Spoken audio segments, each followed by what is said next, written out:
Safety management for strata and commercial buildings.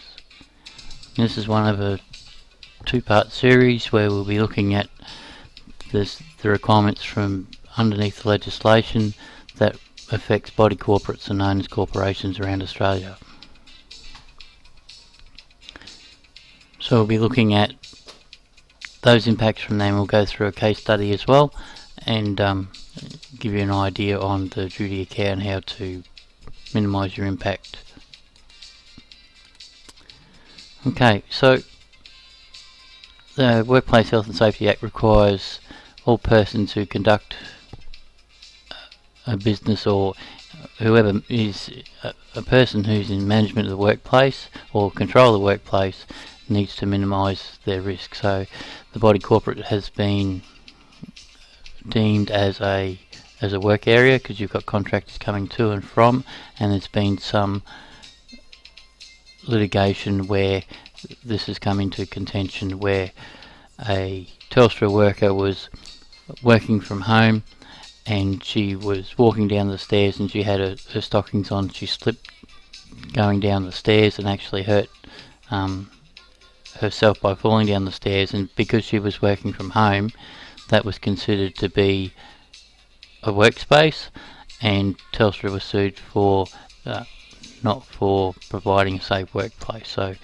it's quite the main thing is slips, trips and falls that people have been being sued against for the body corporate, and this is where some of these claims are going up over from 40,000 up to 150,000. So yeah, we need to try and reduce these risks or try to manage and control these in the workplace. So what we'll do, we're going to have a look at a couple of items that picked up as we've gone around on the people have just haven't taken any notice at all. So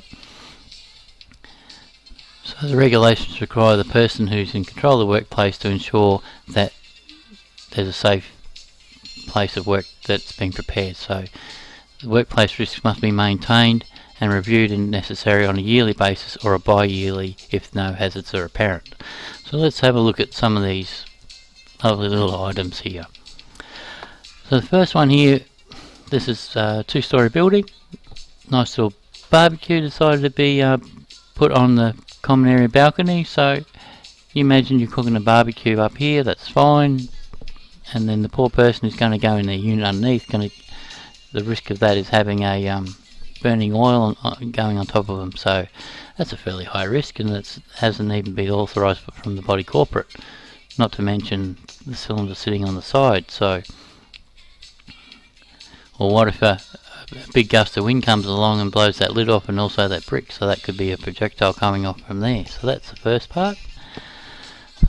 Another wonderful item is these pot plants. So you can see them on the top of the balcony railing. So what if someone comes along, leans on those, and that goes flying over the edge? So there's another risk sitting there. And or even with the pot plant sitting here, imagine if a kid comes along, can climb up on the pot plant and get up on the railing. So all these little items can make a big impact.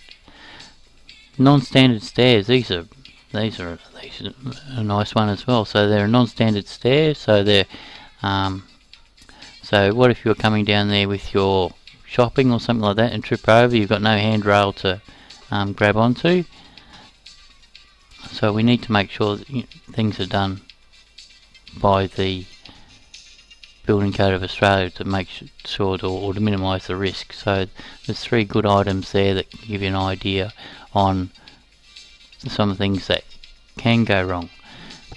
But that's just more being careless than anything else. So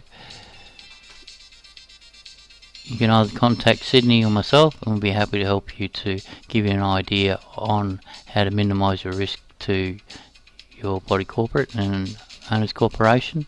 In the next slide, what we'll be looking at is we'll go through the report and some of these items in the safety report and the areas that we look at and the items that we look at in those sections. So that was a little bit of a sneak peek that we'll look at in the next slide or the next series.